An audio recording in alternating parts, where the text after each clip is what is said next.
اس لیے میرے دوستوں اور بزرگوں، ہم صبر کر رہے ہیں بغیر تقوی کے، اس لیے ہم باوجود مظلوم ہونے کے پریشان ہیں، حالانکہ مظلوم کے لیے تو مدد فوراً آتی ہے، مظلوم کے لیے تو مدد فوراً آتی ہے۔ ہم اپنے آپ کو مظلوم سمجھے ہوئے ہیں اور پھر بھی مدد نہیں ہے۔ کہ کیوں نہیں ہے مدد؟ مدد اس لیے نہیں ہے کہ ہم دنیا والوں کے مقابلے میں تو مظلوم ہیں، لیکن اللہ کے حکموں کو توڑنے کے اعتبار سے ظالم ہیں، اور ظالم پر مدد نہیں آیا کرتی، ظالم پر نہیں مدد آتی، مدد تو مظلوم پر آئے گی۔ مظلوم کون ہے؟ جو اللہ کے حکموں کو پورا کرتے ہوئے پھر تکلیفیں اٹھا رہا ہو، کہ وہ ہے مظلوم۔ مظلوم وہ ہے جو اللہ رب العزت کے حکموں کو پورا کرتے ہوئے تکلیفیں اٹھا رہا ہو، کہ وہ ہے مظلوم، کہ اس مظلوم پر اللہ کی مدد آ جائے گی۔ ورنہ یہ اللہ تعالیٰ کے حکموں کو توڑ کر ظالم ہو جاوے، اور جب حالات آوے تو کہ میں مظلوم ہوں۔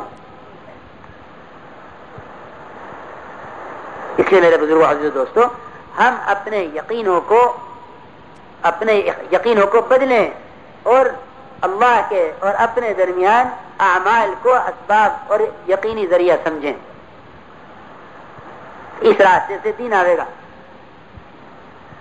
اس راستے سے دین آئے گا، اور دین پر اللہ رب العزت کامیابی کے فیصلے فرما دیں گے۔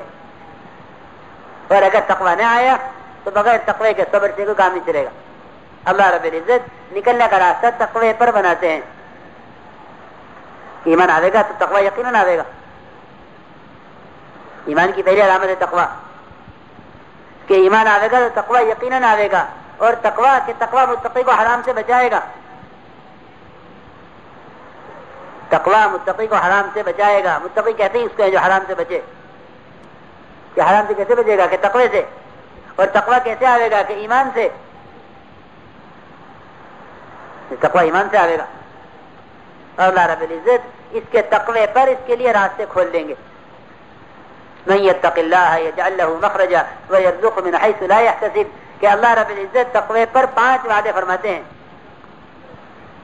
کتنے وعدے تقوی پر؟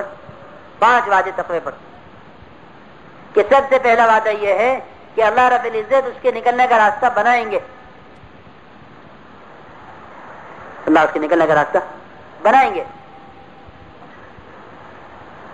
کہ مخرج کیا ہے؟ کہ وہ مخرج یہ ہے کہ اگر یہ حرام کاروبار میں پھنس گیا ہے تو پھر یہ اس کو چھوڑ کر ہی کامیاب ہوگا، ورنہ لوگ یہ سمجھتے ہیں کہ میرے حالات ابھی چھوڑنے کے نہیں ہیں، جب حالات ٹھیک ہوں گے تب چھوڑوں گا، حالانکہ جب چھوڑے گا جب حالات ٹھیک ہوں گے۔ اس کے پیر پھنسے ہوئے حرام میں، لیکن میرے حالات ٹھیک ہو جائیں گے تو پھر میں یہ کاروبار چھوڑ دوں گا، حالانکہ یہ چھوڑے تو پھر اللہ رب العزت راستے کھولیں۔ یوسف علیہ السلام زلیخا کے ساتھ تنہائی میں یہ نہیں سوچ رہے تھے کہ اگر دروازے کھلے ہوتے تو میں یہاں سے چلا جاتا، لیکن میرے تو یہاں سے جانے کا راستہ ہی کوئی نہیں ہے، سارے دروازے بند ہیں، دروازے میں کنجیاں اور جو ہے تالے لگے ہوئے ہیں، کنڈیاں لگی ہوئی ہیں، میں نکل کر جاؤں گا کہاں؟ من یتق اللہ یجعل له مخرجا، کہ یہ تقوی اختیار کرے گا اللہ اس کے راستے نکلنے کے بنائیں گے، کیونکہ سارے دروازے جن پر پہرے دار اور جو کنڈیاں لگی ہوئی، تالے لگے ہوئے، سارے دروازے اس طرح کھلے کہ یوسف علیہ السلام ایک دروازے سے دوسرے تک پہنچتے نہیں تھے کہ ان کے پہنچنے سے پہلے ہی اگلا دروازہ کھل جایا کرتا تھا۔ ہمیں تو حرام کے چھوڑنے سے شیطان فقر سے ڈراتا ہے، کیوں؟ اس لیے کہ شیطان نے ہم سے وعدہ کر لیا ہے حرام میں مسائل کے حل کا، کہ بھائی دنیا کا نظام تو حرام پر چلے گا، آخرت کا نظام اعمال پر چلے گا۔ تو اس چیز نے ہمیں حرام کے روکنے سے، حرام سے روکنے کی طاقت ہی ختم کر دی۔ من یتق اللہ یجعل له مخرجا، جو تقوی اختیار کرے گا اللہ اس کے لیے نکلنے کا راستہ بنائیں گے۔ اللہ رب العزت ایسی جگہ سے رزق دیں گے جہاں گمان بھی نہیں جائے گا، یہ دوسرا وعدہ ہے۔ من یتق اللہ یجعل له مخرجا ایک وعدہ، ویرزقه من حیث لا یحتسب دوسرا وعدہ۔ من یتق اللہ یجعل لہ من امرہ یسرا، جو تقوی اختیار کرے گا اللہ اس کے دنیا کے مسائل میں آسانی پیدا کریں گے، دنیاوی مسائل میں آسانی پیدا کریں گے. یہ تیسرا وعدہ. من یتق اللہ یکفر عنہ سیئاتہ، کہ اللہ رب العزت تقوی اختیار کرنے والے کے گناہوں کو معاف کر دیں گے، کہ جو وقت اس کا بغیر تقوی کے گزرا ہے تقوی اختیار کرنے پر پچھلی معاف کر دیں گے. یکفر عنہ سیئاتہ ایک وعدہ ہے، ویعظم لہ اجرا، اور یہ دوسرا وعدہ ہے کہ حرام کے چھوڑنے پر دونوں چیزیں ملیں گی، حرام کے چھوڑنے کا اجر بھی ملے گا اور جو گناہ ہوا ہے کہ اس گناہ کو معاف بھی کریں گے. یہ 5 وعدے ہیں تقوی پر کہ اللہ رب العزت متقی کے نکلنے کا راستہ بنائیں گے. اگر 7 زمین 7 آسمان آپس میں مل جائیں، 500 سال کی موٹائی، اگر یہ 500 سال کی موٹائی کے زمین و آسمان آپس میں مل جائیں اور ان 14 کے درمیان ایک آدمی بند ہو جائے اور وہاں وہ تقوی اختیار کرے تو اللہ رب العزت یہاں سے بھی اس کے نکلنے کا راستہ بنائیں گے. کہ اللہ رب العزت تقوی پر آسانیاں لاتے ہیں، اللہ رب العزت تقوی پر آسانیاں لاتے ہیں. کیسی آسانیاں لاویں؟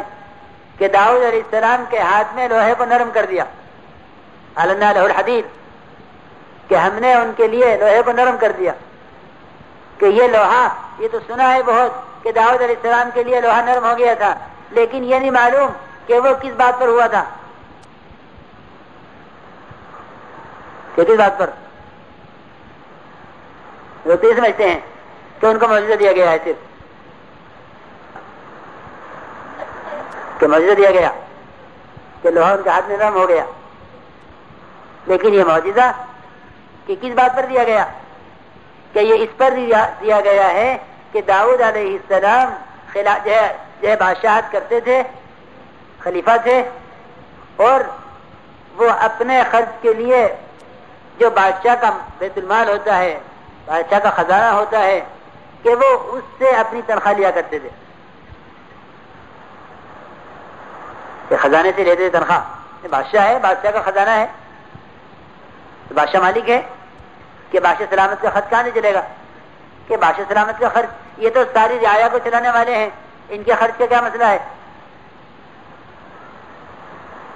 کہ عدل قائم کرتے تھے اور انصاف کرتے تھے، اور جو مسئلہ ان کے پاس آتا تھا کہ اس میں اللہ کا حکم نافذ کرتے تھے.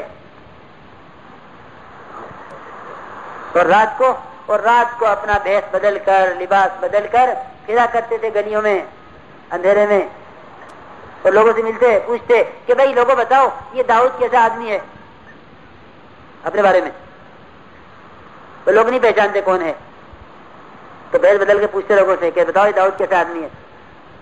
تو لوگ کہتے کہ بھائی بہت بھلا آدمی ہے، بڑا عابد زاہد ہے، اور بڑا تقوی والا ہے، اور بہت انصاف والا ہے، صاحب الدہر تھے، کہ پورے زمانہ پوری زندگی روزہ رکھنے والے. تو اللہ کے یہاں سب سے زیادہ محبوب داؤد علیہ السلام کا روزہ. تو روزانہ کا معمول ہے کہ گلیوں میں چکر لگاویں، داؤد کیسا آدمی ہے، پوچھے لوگوں سے، تاکہ لوگ ان کی اصلاح کریں، کہ جتنا بڑا ہوگا وہ اپنی اصلاح بھی چاہے گا. تو لوگ کہیں کہ ہاں بھلا آدمی ہے، اچھا آدمی ہے. تو ایک دن اللہ رب العزت نے ایک فرشتے کو بھیجا انسانی شکل میں، ایک فرشتے کو بھیجا انسانی شکل میں، وہ ملا داؤد علیہ السلام سے. تو اس سے بھی پوچھا، اے بھائی اے فلانے بتاؤ داؤد کیسا آدمی ہے؟ کہ ہاں آدمی تو بہت اچھا ہے مگر ایک کمی ہے اس کے اندر. آدمی تو بھلا ہے مگر اس میں ایک کمی ہے. کہ کیا کمی ہے؟ کہ کمی یہ ہے کہ یہ تنخواہ بیت المال سے لیتے ہیں، اپنے ہاتھ سے کما کر نہیں خرچ کرتے. تو بادشاہ سلامت کسی بادشاہ کو دیکھا کہ وہ لوہار ہو؟ جی ہاں، کہ اپنے ہاتھ سے کما کر نہیں خرچ کرتے، اور بیت المال سے رعایا کے پیسے لیتے ہیں اپنے لیے. جی ہاں، ایسا کون حاکم ہوگا دنیا میں؟ اب تو حکومتیں کہ سب سے پہلے حکومتیں لیں، اور وہاں ایسی حکومت کہ فرشتہ یوں کہہ رہا ہے انسانی شکل میں آ کر کہ بس ایک کمی ہے کہ بیت المال سے لیتے ہیں، اپنے پاس سے کما کر نہیں خرچ کرتے۔